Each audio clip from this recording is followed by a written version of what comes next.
So when you use a spray or a glue, the ends tend to be looser. They're not formed, although they all generally flow in the same direction. So what I'm going to do today, play around a little bit. I'm going to take a softer wax like this Death Grip Pomade wax, which is often used for head hair.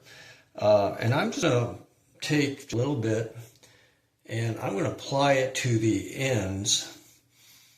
No heat. And see what that be combined. And I'm just applying it to the ends. Don't really need it under the nose. They're already all nice and curled. The